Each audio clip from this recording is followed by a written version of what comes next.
नमस्कार, आप देख रहे हैं जेके 24/7 न्यूज। मैं हूं आपके साथ राजेश कुमार। वक्त हमारे खास कार्यक्रम ग्लोबल ब्रेकिंग का, जहां पर हम आपके लिए दुनिया भर से तमाम बड़ी खबरें लेकर आते हैं। एक्सपर्ट हमारे साथ जुड़ते हैं, उनसे खबर के हर एंगल को समझने समझाने की कोशिश करते हैं। तो कार्यक्रम की शुरुआत बड़ी खबर के साथ। विदेश मंत्री जयशंकर के दौरे पर बोले नवाज शरीफ, 75 साल बर्बाद किए, अब आगे सोचें। नवाज शरीफ बोले, इमरान की वजह से भारत से रिश्ते खराब हुए। शरीफ, रिश्ते सुधारने की कोशिश की लेकिन नहीं कर पाया। शरीफ का बड़ा बयान। विदेश मंत्री जयशंकर के दौरे पर बोले नवाज शरीफ, 75 साल बर्बाद किए, अब आगे की सोचनी होगी। इमरान की वजह से भारत से रिश्ते ज्यादा खराब हुए। शरीफ बोले, रिश्ते सुधारने की कोशिश की लेकिन सुधार नहीं पाया। विदेश मंत्री एस जयशंकर के दौरे के बाद नवाज शरीफ का बड़ा बयान। 75 साल बर्बाद किए लेकिन अब आगे सोचने की जरूरत है। विदेश मंत्री जयशंकर के दौरे के बाद नवाज शरीफ का बड़ा बयान। 75 साल बर्बाद किए हैं लेकिन अब आगे की सोचने की जरूरत। इमरान खान की वजह से रिश्ते ज्यादा खराब हुए हैं। ये नवाज शरीफ ने बड़ी अहम कुछ बातें कही हैं। लेकिन क्या कोई नवाज शरीफ ने कहा, बात ऐसी ही बढ़ती है, ये खत्म नहीं होनी चाहिए। अच्छा होता मोदी साहब यहां खुद तशरीफ लाते, लेकिन ये भी अच्छा है कि जयशंकर आए। अब हमें वहीं से शुरुआत करनी है जहां हमने इसे छोड़ा था। हमने 75 साल गवा दिए हैं, अब हमें अगले 75 सालों के बारे में सोचना चाहिए। तो नवाज शरीफ, पूर्व प्रधानमंत्री पाकिस्तान और शहबाज शरीफ के बड़े भाई, उनका ये बयान क्या मैसेज दे रहा है? क्या वाकई में भारत और पाकिस्तान के रिश्ते पटरी पर लौटने जा रहे हैं? क्या एक पहल हो सकती है? क्योंकि नवाज शरीफ ने एक हाथ आगे बढ़ाया है, क्या भारत हाथ आगे बढ़ाकर हाथ मिलाएगा? इसको समझने की कोशिश करेंगे। हमारे साथ जानी मानी विदेश मामलों की जानकार मौसमी सचदेव मैम जुड़ चुके हैं। बहुत बहुत शुक्रिया। सबसे पहले जय हिंद मैम, शुक्रिया समय देने के लिए। Thank you ma'am, thank you. मौसमी सचदेव मैम, समझाइए, क्योंकि इससे पहले भी नवाज शरीफ ने यही बयान दिया था। उन्होंने कहा था कि काश प्रधानमंत्री मोदी एससीओ समिट में आते तो अच्छा होता, लेकिन वो उम्मीद करते हैं कि एक दिन मुलाकात उनसे होगी। लेकिन एससीओ समिट के बाद वो ये कहते नजर आ रहे हैं कि विदेश मंत्री एस जयशंकर आए, ये भी अच्छा है, प्रधानमंत्री मोदी आते तो और ज्यादा अच्छा होता, लेकिन अब हमें अगले 75 सालों के बारे में सोचना होगा, क्योंकि दोनों मुल्क 75 साल गवा चुके हैं। ये क्या मैसेज दिया जा रहा है मैम? क्या हाथ एक दोस्ती का आगे बढ़ाया गया है और भारत उस हाथ को पकड़ेगा? देखिए, अभी तो भारत का जो रोल है, बहुत बड़े बड़े रोल है।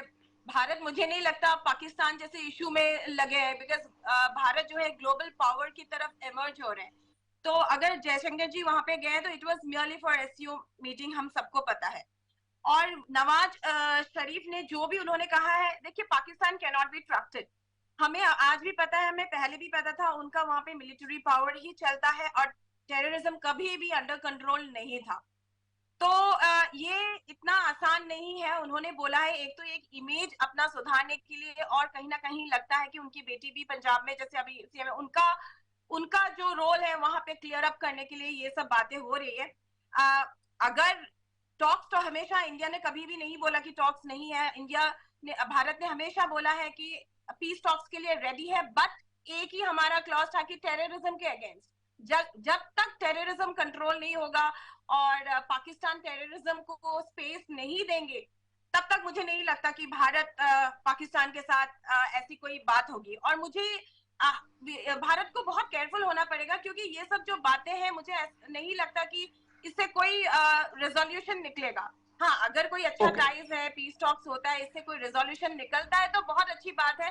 लेकिन मुझे लगता है ये एक अपीरेंट स्पीच है, उन्होंने बोल दिया है, अपना इमेज क्लियर कर रहे हैं। अपनी बेटी भी अभी पंजाब में वो है, बट जब तक पाकिस्तान में टेरर कंट्रोल नहीं होगा, जब तक वो टेररिस्ट ऑर्गेनाइजेशंस के अगेंस्ट फाइट नहीं करेंगे, जब तक वहां के मिलिट्री टेररिज्म को सपोर्ट नहीं करेंगे, तब तक मुझे नहीं लगता कि इंडिया के साथ फिर से जो रिलेशनशिप दो पॉइंट जी एग्री, लेकिन 2 पॉइंट मुझे समझाइएगा जो अब मैं आपसे समझना चाहूंगा कि 2016 के बाद से या कहें 2017 के बाद से भारत और पाकिस्तान की बातचीत बंद है, लेकिन उसके बाद भी आतंकवाद जारी है।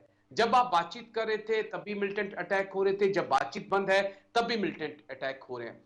और दूसरी तरफ गलवान हिंसा के बाद हम 20 से 21 बार चीन के साथ बातचीत कर चुके हैं। डब्ल्यूएमसीसी की भी दोनों देशों की मीटिंग्स चल रही है, वो भी 25 से 30 बार हो चुकी है। तो जब हम चाइना से बातचीत कर सकते हैं 20 जवानों को खोने के बाद एक साथ, तो अब पाकिस्तान से बातचीत क्यों नहीं कर सकते हैं? देखिए, पाकिस्तान से बात का कोई रेजोल्यूशन ही नहीं है। अब चाइना की भी बातें जो है, देखिए अब चाइना जैसे कंट्री, अब पाकिस्तान को ऐसा लग रहा है कि India is a rising global power. अब इस राइजिंग ग्लोबल पावर के सबके पीछे पीछे अपना गेम है। पाकिस्तान मुझे नहीं लगता टेररिस्ट ऑर्गेनाइजेशन को कंट्रोल कर पा रहे जब तक वो अपने पावर जो है, मिलिट्री पावर को कंट्रोल नहीं कर पाएंगे, क्योंकि हमें पता है कि मिलिट्री पावर वहां पे ज्यादा, military is ruling Pakistan actually. और चाइना की बातचीत हमेशा से हुई है, बातचीत की कभी कमी नहीं रही है, लेकिन बातचीत का कोई रेजोल्यूशन नहीं हुआ है। इवन चाइना के साथ भी बातचीत हो रही है, बट चाइना का गेम प्लान कुछ अलग है और पाकिस्तान का गेम प्लान कुछ अलग है, और पाकिस्तान का गेम प्लान जो है नलिफाई हो जाता है। ठीक है, ठीक है, चलिए मैं आता हूं आपके पास। एक और बड़ी खबर है, उसके बाद मैं आपके पास आता हूं। तो बड़ी खबर इस वक्त की एक और इजराइल से बड़ी खबर सामने आ रही है। इजराइल ने हमास चीफ सिनवार को मार गिराया है। 7 अक्टूबर के हमले का मास्टरमाइंड था यह सिनवार। अब हिसाब बराबर हो चुका है, लेकिन जंग जारी रहेगी, नेतन्याहू ने कहा। मौत की पुष्टि के लिए डीएनए टेस्ट भी हुआ, नेतन्याहू ने कहा। इजराइल ने हमास चीफ याह्या सिनवार को मार गिराया।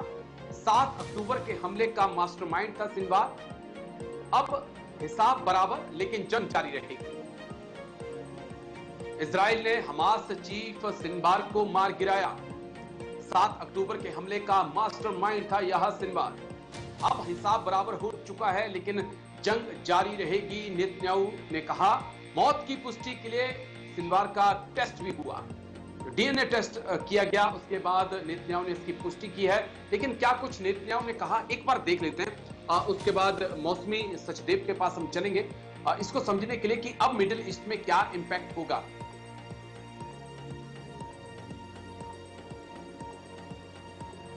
देखिए, आप मुझे पूछ लें।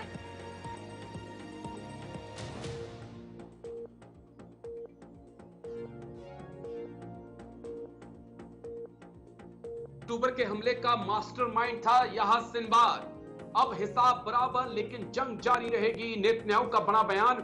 इससे पहले इस्माइल हानिया, नसरुल्लाह और अब याह्या सिनवार की मौत हमास हिजबुल्लाह के लिए बड़ा झटका, और उससे भी बड़ा झटका खामनेई के लिए, जो हमास के जरिए, हिजबुल्लाह के जरिए इजराइल को नेस्तनाबूद कर देना चाहते थे, उसके वजूद को मिटा देना चाहते थे। तो लगातार ये झटके हमास और हिजबुल्लाह से ज्यादा ईरान को लग रहे हैं। जिस प्रकार से टॉप लीडरशिप को खत्म कर दिया गया है, चाहे वो हमास की टॉप लीडरशिप हो, हिजबुल्लाह की टॉप लीडरशिप हो, उसे अब खत्म कर दिया गया है। बेंजामिन नेतन्याहू कहते हैं कि इतिहास में होलोकास्ट के बाद यहूदियों पर किए गए सबसे भयावह नरसंहार का अंजाम देने वाले शख्स को मार गिराया गया है, यानी कि याह्या सिनवार को मारकर हिसाब चुकता कर दिया गया है, लेकिन अभी जंग जारी रहेगी। मौसमी सचदेव, विदेश मामलों की जानकार, हमारे साथ जुड़ी हैं। मैं 2 सवाल जो बड़े अहम इस वक्त दुनिया जिनका जवाब तलाश रही है, कि इससे पहले इस्माइल हानिया और अब याह्या सिनवार, 2 टॉप के लीडर दोनों ही अब हूरों के पास पहुंच चुके हैं। क्या हमास पर जो फाइटिंग कैपेबिलिटी है हमास की, उस पर क्या फर्क पड़ेगा? और जिस प्रकार से याह्या सिनवार चला गया, इस्माइल हानिया चला गया, नसरुल्लाह चला गया, ये खामनेई के लिए कितना बड़ा झटका है? क्योंकि इन्हीं के दम पे तो इजराइल के वजूद को मिटाने की एक प्लानिंग चल रही थी। मौसमी सचदेव, देखिए, बहुत ही इफेक्ट हुआ है, लेकिन टेरर का कभी एंड नहीं होता है जब तक पूरा ऑर्गेनाइजेशन एंड नहीं होता है, टेररिज्म ऑर्गेनाइजेशन, क्योंकि सक्सेसर्स पैदा हो जाए, सक्सेसर्स है। जब तक टेररिज्म या टेररिस्ट ऑर्गेनाइजेशन को सपोर्ट नहीं सपोर्ट मिलता रहेगा तब तक उसका एंड नहीं होगा, चाहे वो पावरफुल हो ना हो, डैमेजेस होते रहेंगे। अभी ईरान को डिसाइड करना है कि ये जो वॉर है वो प्रोलॉन्ग करना चाह रहे हैं या एक्चुअली वो रोकना चाह रहा है। हमास, हिजबुल्लाह, सारे टेररिस्ट ऑर्गेनाइजेशन जो अपने आप को लीडर समझ रहे हैं, उनको डिसाइड करना पड़ेगा क्या उनको टेरर ही चाहिए, क्या वो एक्चुअली में गाजा, पैलेस्टाइन, लेबनान के लोगों के बारे में सोच रहे हैं। अगर ईरान एक्चुअली चाहते हैं कि लोगों पीस हो या वॉर ना हो, तो हमास को कन्विंस क्यों नहीं कर पा रहे हैं कि हॉस्टेजेस को रिलीज करें। अगर वो हॉस्टेजेस को रिलीज कर देंगे, ये वॉर प्रोलॉन्ग नहीं होगा और ये वॉर की एंड की तरफ आएगा। अब जैसे ही वॉर एंड होगा, entire middle east will get relief. पहले तो हमारे काम रुके हुए थे, ट्रेड रुके हुए थे, जो लॉसेस हुए थे, धीरे धीरे वो संभलना शुरू होगा। लेकिन जब तक इवन नेतन्याहू ने बोल दिया, नेतन्याहू जी ने, जब तक हॉस्टेजेस को रिलीज नहीं करेंगे, war is not an and now. उन्होंने सिर्फ लीडर्स को एंड किया है। जब तक उनका जो मोटो है, उनका जो मोटिव है कि हॉस्टेजेस को रिलीज करना, वो रिलीज नहीं कर रहे हैं। एंड उन्होंने सिर्फ अपने ही देश का नहीं, उन्होंने कहा है कई कंट्रीज को जो लोगों को, सिविलियंस को उन्होंने हमास ने हॉस्टेजेस बना के रखा है, उनको रिलीज करना पड़ेगा। और ईरान का यहाँ पे बहुत बड़ा रोल है, ईरान का बहुत बड़ा रोल है। Iran can convince Hamas. अगर ईरान कन्विंस नहीं कर पा रहे हैं अपने प्रॉक्सी ऑर्गेनाइजेशंस को, तो फिर हम कैसे मान सकते हैं कि ईरान इस वॉर को एंड करना चाहते हैं। अगर आज हॉस्टेजेस को रिलीज किया जाता है, मुझे लगता है कल से ही थोड़ा पीसफुल माहौल बनना शुरू हो जाएंगे एंड मिडिल ईस्ट फिर से बिल्ड होगा। But it's a question now, ये कॉम्प्लेक्स सिचुएशन है, क्या ईरान कन्विंस कर पाएंगे हॉस्टेजेस को रिलीज करने के लिए या करेंगे। ये ठीक है, ये सब कुछ डिपेंड ईरान के ऊपर करता है। लेकिन एक छोटा सा सवाल जिसका एक जवाब मैं आपसे चाहूंगा कि क्या एक टॉप लीडरशिप को जिस प्रकार से आईडीएफ ने खत्म किया है हाल ही के दिनों में, उससे एक मेंटली कहीं ना कहीं प्रेशर तो आया होगा, चाहे हमास हो, हिजबुल्लाह हो, हुती हो, कि अगर आप इस प्रकार का अटैक करेंगे तो आपका हाल भी यहाँ सिनबार जैसा होगा। बिल्कुल बिल्कुल मेंटल प्रेशर है। इवन ये डर का भी एक माहौल है, ये मेंटल प्रेशर है। ये प्रेशर ईरान के ऊपर भी है, because they are giving space to terrorist organisations, right. तो ये प्रेशर है, लेकिन जैसे मैंने कहा, टेररिस्ट जो ऑर्गेनाइजेशंस है, इट इज नॉट इजी कि आज आप एंड कर दोगे इसको। उसको एंड करने के लिए जो सपोर्ट कंट्रीज है, जो कंट्रीज जो सपोर्ट कर रहे हैं, वैसे कंट्रीज को आगे बढ़ना पड़ेगा। और जो मिडिल ईस्ट का पीस है, they have to stand United.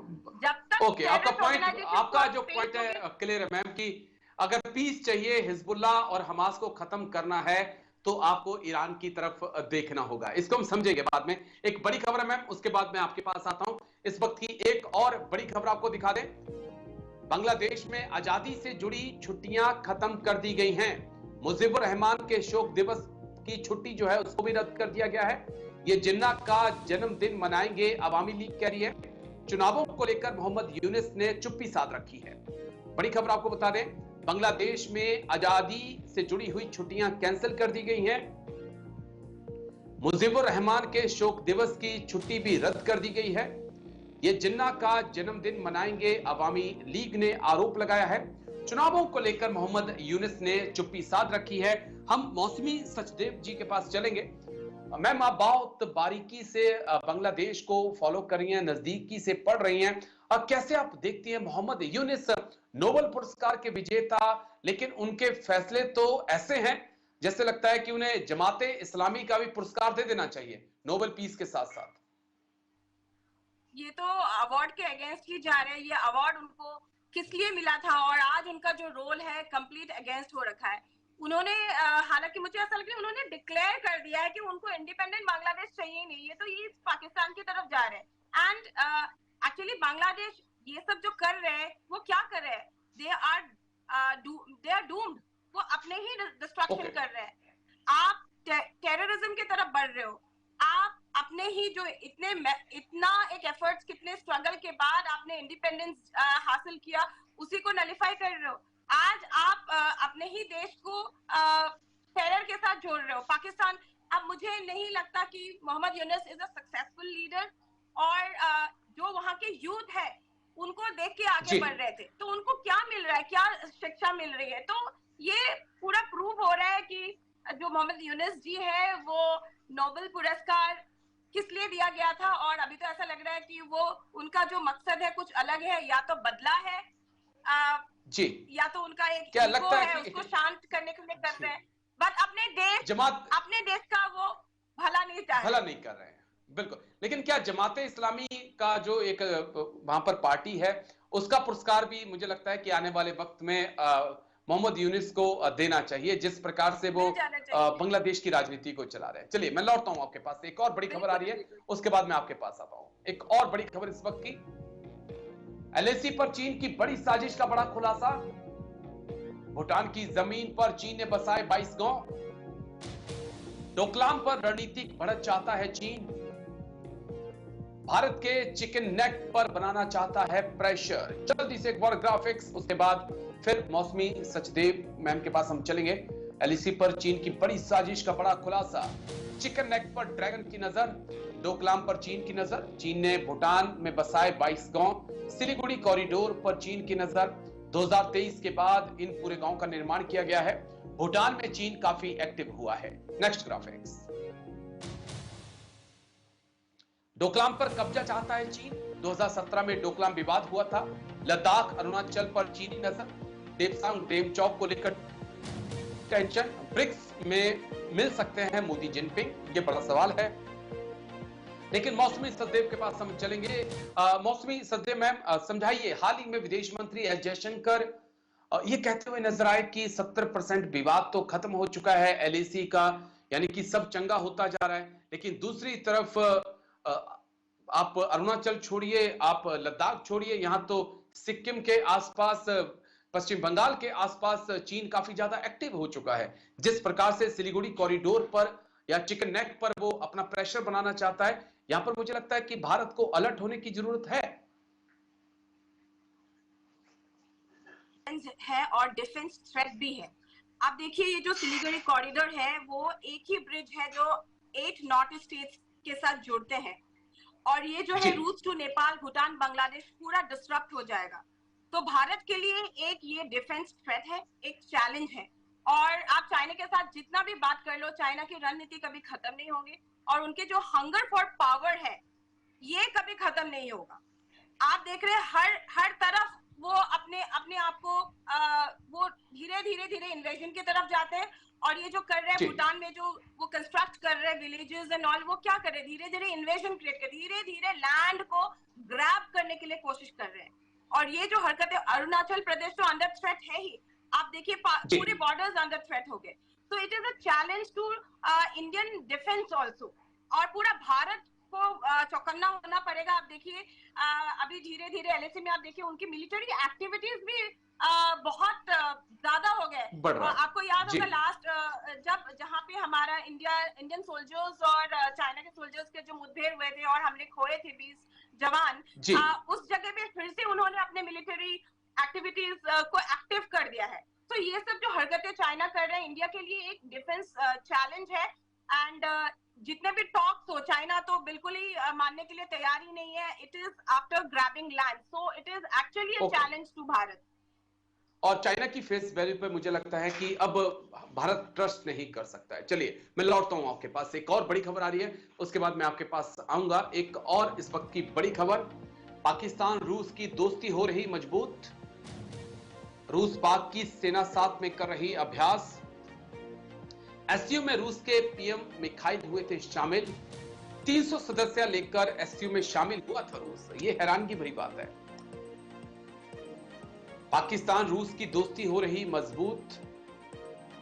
रूस पाक की सेना पाकिस्तान के बाम्बी में सैन्य अभ्यास कर रही है। एससीओ में रूस के पीएम मिखाइल शामिल हुए थे। 300 सदस्य लेकर एससीओ में शामिल हुआ था रूस। जल्दी से ग्राफिक्स एक बार, उसके बाद मौसमी सचदेव के पास हम चलेंगे। एससीओ में पहुंचे थे रूसी पीएम मिखाइल। 300 सदस्य लेकर पाकिस्तान आया था रूस। ये हैरान करने वाला फैसला था। शहबाज शरीफ के साथ मुलाकात हुई। राजनीतिक, आर्थिक और रक्षा संबंधों को मजबूत करने पर चर्चा हुई। नेक्स्ट ग्राफिक्स, रूस के पीएम ने किया था पाकिस्तान का दौरा। इससे पहले भी वो आए थे। रूस के हथियारों पर पाकिस्तान की नजर है। रूस पाक के बीच चीन एक अहम रोल प्ले कर रहा है, क्योंकि इससे पहले रूस पाकिस्तान को देखना तक नहीं चाहता था, लेकिन सब कुछ बदला है चीन के कारण। ब्रिक्स में शामिल होना चाहता है पाकिस्तान रूस की मदद से। यह भी एक अलग फैक्टर है जिसपे एक लंबी बहस हो सकती है, लेकिन मौसमी सचदेव के पास हम चलेंगे। मैम थोड़ा समझाइए, एससीओ समिट में विदेश मंत्री एस जयशंकर जहां चीन को पाकिस्तान को जमकर सुना रहे थे, वहीं चंद किलोमीटर की दूरी पर बाम्बी में रूस और पाकिस्तान की सेना साथ में सैन्य अभ्यास कर रही थी, और एससीओ में जो रूस के प्रधानमंत्री आए थे वो 2-4 लोग लेकर नहीं आए थे, 300 लोगों का डेलीगेशन लेकर आए थे। तो कुछ तो खिचड़ी है जो पक रही है। मुझे लगता है वो उस हांडी के अंदर जाकर देखना होगा कि क्या कुछ है। खिचड़ी तो पक रही है, खिचड़ी पक रही है। चाइना इन्वॉल्व है। आप देखिए चाइना और रशिया का रिलेशनशिप स्ट्रांग है, तो चाइना का इन्वॉल्वमेंट पूरा दिखाई दे रहा है यहाँ पे। तो China is influencing Russia and जैसे ही पाकिस्तान ने, आपने देखा कि वार्म वाटर पोर्ट खोल दिया है उनके लिए जाने के लिए, और संघाई कोऑपरेशन जैसे ज्वाइन कर लिया है। अब पाकिस्तान रशिया को भी दिख रहा है कि हमें डिप्लोमेटिक टाइज बनानी चाहिए पाकिस्तान से। हालांकि पाकिस्तान में है क्या, लेकिन पाकिस्तान के साथ रिलेशनशिप स्ट्रॉन्ग बनाना चाह रहे Russia, it is a big question, क्योंकि सबको पता है Pakistan is a declared terrorist country, जो भी I am openly saying it. And इसमें पूरा दिखाई दे रहा है कि चाइना पाकिस्तान को इन्फ्लुएंस तो कर ही रहा है, और चाइना के थ्रू अब now Russia is also influenced. So ये पूरा दिख रहा है कि रशिया को चाइना इन्फ्लुएंस कर रहे हैं, और रशिया का एक नया रणनीति बना रहे हैं चाइना के साथ कि पाकिस्तान के साथ डिप्लोमेटिक टाइज स्ट्रॉन्ग किया जाए। सो ये कुछ तो खिचड़ी पक रही है। अब धीरे धीरे पता चलेगा कि ऐसा क्या है जो पाकिस्तान के साथ रशिया अपने रिलेशनशिप या बॉन्डिंग स्ट्रॉन्ग करना चाह रहे हैं। जी, मैं एक पॉइंट अलग एंगल से, जी एग्री, मैं अलग एंगल से अगर आपसे समझना चाहूं कि क्या हम इसे ऐसे भी देख सकते हैं कि जिस प्रकार से भारत अमेरिका की नजदीकियां बढ़ी हैं, भारत यूरोप के देशों के साथ नजदीक आया है, क्या उसका एक असर हम देख सकते हैं भारत रूस रिश्तों पर, जो रूस जो है अब पाकिस्तान के नजदीक जा रहा है? देखिए ये तो है, भारत ने तो फर्मली बोल दिया है कि कोई उनकी डिप्लोमेटिक रिलेशन टाइज विद जितने भी कंट्रीज है कोई इंटरफेयर नहीं कर पाता। भारत अपना डिसीजन खुद लेंगे, जिसके साथ रिलेशनशिप बनाना है वो बनाएंगे। तो यही सब कुछ बातें हैं, मैटर्स है और इफेक्ट है, जो चीजें रशिया जैसे कंट्रीज को भी I can say that they are also taking an example. अगर भारत अमेरिका से क्लोज हो सकता है, अगर भारत सारे कंट्रीज के साथ डिप्लोमेटिक टाइज बना सकते हैं, व्हाई नॉट रशिया? बट यहाँ पे भी जो इन्फ्लुएंस है वो मुझे नहीं लगता कि पुतिन का पूरा, जैसे प्राइम मिनिस्टर मोदी जी का एक फर्म या भारत का एक फर्म स्टेटमेंट है, और आज की बात नहीं, ये पहले से ही है। We are maintaining good relationship with almost all the countries, and ये आज की बात नहीं है। जब रशिया यूक्रेन वॉर हुआ था तो मोदी जी पुतिन से भी बात कर रहे थे, वो यूक्रेन भी गए हैं। So India is good at it diplomatic ties relationship के लिए। एक आखिरी जवाब मुझे चाहिए होगा आपसे, बड़ी इंटरेस्टिंग चर्चा हो रही है। एक आखिरी जवाब मुझे चाहिए होगा कि अमेरिका के बारे में कहा जाता है कि वो एक ट्रस्टेड अलाई नहीं है। भारत कितना ट्रस्ट उसके ऊपर कर सकता है, जिस वक्त हम ये देख रहे हैं कि भारत के सामने 2 फ्रंट वॉर है, एक तरफ चीन है, दूसरी तरफ पाकिस्तान है, और दोनों एक साथ आएंगे, तो कितना हम भरोसा कर सकते हैं? क्योंकि जिसने अमेरिका पे भरोसा किया है, अमेरिका ने उसको धोखा दिया है। देखिए America has a different game plan, लेकिन अमेरिका को पता है कि भारत एक राइजिंग ग्लोबल पावर है, राइजिंग इकोनॉमी है, तो भारत के साथ एकदम आमने सामने तो फ्रंट वो नहीं करेंगे। हाँ, पीठ पीछे वो बहुत प्लान बनाते हैं। आप देखिए बांग्लादेश में जो हुआ है, वो बहुत सारे ऐसे चीजें जिसमें अब अमेरिका इज इन्वॉल्व, और अमेरिका कभी नहीं, अमेरिका इज अगेंस्ट मोदी अगर मैं कहूं, लेकिन वो उनको ये भी पता है कि मोदी जी कितने पावरफुल है, उनको ये भी पता है कि भारत कितने पावरफुल है अभी इस, क्योंकि वो हर कंट्री के साथ कैसे रिलेशनशिप मेंटेन कर रहे हैं। तो मुझे नहीं लगता कि अमेरिका अभी इंडिया के अगेंस्ट होगा। अमेरिका भारत के साथ खड़ा होगा। जी, अमेरिका भारत के साथ खड़ा होगा ऐसा मुश्किल है। लेकिन बहुत बहुत शुक्रिया आपका मौसमी सचदेव, आप आई और इतनी बारीकी से आपने तमाम पहलुओं को रखा। शुक्रिया मैम, इसके लिए शुक्रिया। तो ग्लोबल ब्रेकिंग में आज मेरे साथ इतना ही, कल फिर होगी मुलाकात, दीजिए इजाजत, नमस्कार।